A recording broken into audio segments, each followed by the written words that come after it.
Hi అండి, welcome to my channel. ఇప్పుడు నేను మీకు వినిపించబోయేది తోబుట్టువులు పార్ట్ 2. సున్నితంగా మాట్లాడే అతని స్వరం, శ్రీరామ్ అనే అతని పేరు వాసంతిని ఆకర్షించినట్టు అయింది. అతన్ని చూడాలనిపించింది. చూడబోయే అంతలోనే మీరు అని ఏదో అనబోయింది. అతని కళ్ళల్లోకి కళ్ళను కలిపింది. First look is the best look అన్నట్టు ఇద్దరి చూపులు ఒకేసారి అలా అనుకోకుండా కలిసిన వేళ విశేషంలో కొంతసేపు ఇద్దరి మధ్యన మాటలు లేక మౌనమే రాజ్యమేలి తదేకంగా తనను చూస్తూ ఉండిపోయాడు శ్రీరామ్. శ్రీరాఘవం దశరథాత్మజమప్రమేయం సీతాపతిం రఘుకులాన్వయరత్నదీపం ఆజానుబాహుం అరవిందదళాయతాక్షం రామం నిశిచరపతి వినాశకరం నమామి. తొలిసారిగా అతని వదనార విందమ్మ తన కళ్ళతో వీక్షిస్తూ ఆ నీలమేఘ శ్యాముడైన శ్రీరామచంద్రుణ్ణి చూసిన భావన తనకి కలిగింది. వెంటనే సిగ్గుతో తన దృష్టిని మరోవైపు మార్చి మీరు ఏదో అడగబోతున్నట్టున్నారు అంది. అప్పుడు తనని తాను ఒకసారి సర్దుకొని అదే, మీరు ఉద్యోగం ఎక్కడ చేస్తున్నారు, ఇంతకీ మీ చదువేంటి, మీ అభిరుచులేంటి, ఇలా ఏదో ఒకటి అడుగుతూ తనని ఎలాగో ఒకలా మాట్లాడించాలనే కోరికతో ప్రయత్నిస్తూ వివరాలన్నీ తెలుసుకుంటూ ఇష్టపూర్వకంగా తన్నే చూస్తూ వింటున్నాడు. మధ్యలో తన గురించి కూడా వివరాలన్నీ చెబుతూ ఫ్యామిలీ బ్యాక్గ్రౌండ్, చదువు మరియు ఉద్యోగం గురించి కూడా అంతా వివరిస్తాడు. ఇలా పావుగంట పైన వాళ్ల మధ్య సంభాషణ ఆరోగ్యకరంగా సాగింది. ఏదైనా శ్రీరామ్ అడిగితేనే జవాబు, లేకపోతే లేదు. మౌనంతో అతను చెప్పేది వింటూ కూర్చుంది. అయితే మధ్య మధ్యలో చేతికున్న రిస్ట్ వాచిని పదే పదే చూసుకుంటూ దేని గురించో మరి తెలియదు మదన పడుతున్నట్టుగా అనిపించింది శ్రీరామ్కి. అది బాగానే గ్రహిస్తాడు. చివరగా, ఇంత పెద్ద చదువు చదివి ఇప్పుడు చేస్తున్న ఉద్యోగం మీరు భవిష్యత్తులో అంటే వివాహానంతరం కూడా జాబ్ కంటిన్యూ చేయడం ఇష్టమేనా అని సూటిగా ప్రశ్నించేసరికి అప్పుడు తన అభిప్రాయాన్ని స్పష్టంగా వెల్లడించాలనుకుని, మా తల్లిదండ్రులకు మేము 5గురం ఆడపిల్లలం. అందరికీ మా నాన్నగారు ఏ లోటు తెలియకుండా పెద్ద చదువులు చదివించారు. ముందు ముగ్గురము కాస్త చేతులకి ఇప్పుడిప్పుడే అంది వస్తున్న ఆడపిల్లలం. ఆ ఇంటి పెద్ద కూతురునైన నేను, నాకు కూడా ఓ కొడుకులాగా మా కుటుంబం మీద బాధ్యత అనేది ఎంతైనా ఉంటుంది కదా. కొంతలో కొంతైనా నా బాధ్యతగా ఆయనకి పెద్ద బాధ్యతలు తీరే వరకు కాస్త వేడినీళ్ళకి చన్నీళ్లుగా ఉండాలనేది నా కోరిక. Very good. తన ఆలోచనలోనే అభినందిస్తూనే ఉన్న ఊర్లో నా తల్లిదండ్రులు ఉన్నప్పటికీ ఇక్కడికి సరిగ్గా 50 కిలోమీటర్ల దూరంలో నేను చేసే ఉద్యోగం. బాగానే సంపాదిస్తున్నాను, వెల్ సెటిల్డ్. కట్టుకున్న భార్య చేత ఉద్యోగం చేయించాలనే అభిప్రాయం నాకైతే పెద్దగా లేదు. అక్కడ పర్మనెంట్ ఉద్యోగమే కాబట్టి ఒక ఇల్లు కూడా కొన్నాను. అందుచేత రోజు అప్ అండ్ డౌన్ అంటే మీకు కష్టమేమోనని ఆలోచన. ఇక మాకు పెద్దగా బాదరబందీలు లేవు. ఆ తర్వాత కూడా మీరు ఉద్యోగం కంటిన్యూ చేసి మీ వాళ్ళకి ఆదుకుంటాను అనడం వల్ల నాకైతే ఎటువంటి అభ్యంతరం లేదు. చాలా క్యాజువల్గా చెబుతూ అంతమంది ఆడపిల్లల్ని కన్న ఇంట్లో సాధక బాధకలు ఎలా ఉంటాయో పెద్దగా చూడకపోయినా మనసును గ్రహిస్తూ సంస్కారవంతంగా మాట్లాడాడు శ్రీరామ్. మళ్ళీ శ్రీరామే, ఇందాకటి నుంచి మాట్లాడుతున్నాను కానీ మీరు ఏదో విషయమే హడావిడిలో ఎదురు చూస్తున్నట్లున్నారు. ఏదైనా పని ఉందా, ఎక్కడికైనా వెళ్ళాలా అని ఉండబట్టలేక అడిగాడు. అంటే మొహమాటంతో కాసేపు మాటను ఆపి, మరో గంటలో మా మూడో చెల్లి వాగ్దేవి సంగీత ప్రోగ్రాం టీవీలో రిలే అవుతుంది. అది ఎక్కడ మిస్ అవుతానోనని నా టెన్షన్ అంటూ అతను ఏమంటున్నాడోనని కాస్త తడబడుతూ చెప్తుంది. రియల్లీ? మళ్ళీ వెరీ గుడ్ అంటూ మీరు ఆ ప్రోగ్రాం మిస్ అవ్వకూడదు అంటే ఇప్పటికీ మన మాటలు ఆపేద్దాంలేండి, సరేనానని ఆ క్షణంలోనే తనని అర్థం చేసుకున్న వాడిలాగా ఆ మాటలను అంతలోనే ముగిస్తూ కిందకి వెళ్దాం పదండి అని అంటాడు. ఈ 5గురు ఆడపిల్లల వరుసలో వాగ్దేవి 4వ అమ్మాయి. అందానికి అందంతో పాటు ఆ పిల్లలో సరస్వతి కళ ఉట్టిపడుతూ ఉంటుంది. ప్రజెంట్ ఎంఏ మ్యూజిక్ చేస్తూ శాస్త్రీయ సంగీతం, లలిత సంగీతాల మీద ఎనలేని అభిమానంతో అవలీలగా అవపాసన పట్టి విద్యాభ్యాసనతో మంచి అవగాహన కలిగిన చిన్నప్పటి నుంచి ఆ కళల మీద ఆసక్తితో ఉన్న శ్రద్ధగా నేర్చుకోవడం కాకుండా ఎన్నెన్నో ప్రోగ్రామ్స్ ఇస్తూ మంచి పేరును కూడా బాగానే సంపాదించుకుంది. మధ్య మధ్యలో సినీ పాటలు పోటీలకు కూడా వెళ్ళి తన గాత్ర మాధుర్యంతో ఫస్ట్ ప్రైజులని అవలీలగా సంపాదిస్తూ ఉంటుంది.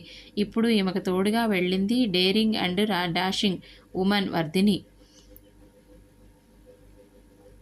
తండ్రికి 5గురు ఆడపిల్లలనే ఆ వీధిలో పని పాట లేని తుంటరి వెధవలు ఒకచోట చేరి వీళ్ల మీదికి అప్పుడప్పుడు కన్ను వేసి ఉంటుండే వారికి మళ్ళీ వీళ్ల వైపు తిరిగి చూడకుండా తన ధైర్య సాహసాలతో కన్నెత్తి చూడాలంటేనే జడుపు పుట్టేలాగా చేసి పట్టపగల చుక్కలు చూపెట్టి ఆత్మస్థైర్యంతో ఎప్పటికప్పుడు ముందుకు సాగుతూ ఉండే ధీరవనిత. పంచపాండవుల్లో అతి బలవంతుడైన భీమసేనుడి మాదిరిగా ఆడపిల్ల అయినాను నేటికి తొనకక బెనకక తన రక్షణే కాక తన తోబుట్టులను కూడా ప్రొటెక్షన్ చేస్తూ ఆత్మస్థైర్యంతో నిలబడుతుంది. తన పక్కనే నుంటే మిగిలిన తోబుట్టులందరికీ ఓ మగాడు తోడులాగే ఎంతో ధైర్యం. అందుకే ఆ చెల్లికి తోడుగా ఊరికి వెళ్ళింది. ఎంసీఏ చేసి తనకి తగ్గ ఉద్యోగం రావడంతో కొత్తగా జాయిన్ అయింది. మరో కాసేపు ఉండి పెళ్లివారు కొడుకు వాళ్ళ కానీ మనసెరిగి ఇంటికి వెళ్ళాక ఏ విషయం మీకు ఫోన్ చేసి చెప్తామని అంటూ సంతుష్టంగానే అక్కడి నుంచి వెళ్ళారు. పెళ్లివారు వెళ్ళిన విషయాన్ని కాసేపటి వరకు మర్చిపోయిన వీళ్ళు లైవ్ టెలికాస్ట్లో వస్తున్న వాగ్దేవి సంగీత విభావరిని తన్మయంతో చూసి ఇంటిల్లపాది అంతా ఆనందంతో అభిరుచితో ఆస్వాదించారు. ఆ ప్రోగ్రాం అయిన ఉత్తర క్షణమే మగపెళ్లి వారి ఇంటి నుంచి ఫోన్ వచ్చింది. పెళ్లికొడుకు తండ్రి మాకు అన్ని విధాల సంబంధం నచ్చిందని అంగీకారం చెప్పడంతో ఆ దంపతుల ముఖాల్లో ఆనందపు ఛాయలు కనపడ్డాయి. మధ్యవర్తిగా వచ్చిన పార్వతీశం స్నేహితుడు పెళ్లివారి గురించి బాగా ఎంక్వైరీ చేశాను. చాలా మంచివాళ్ళని, ఆ చుట్టుపక్కల అంతా మంచి పేరుందని చెప్తాడు. ఇక ఆలోచించకుండా మీ దంపతులు ముందుకు స్టెప్ వేయడమేనని సలహా ఇస్తాడు.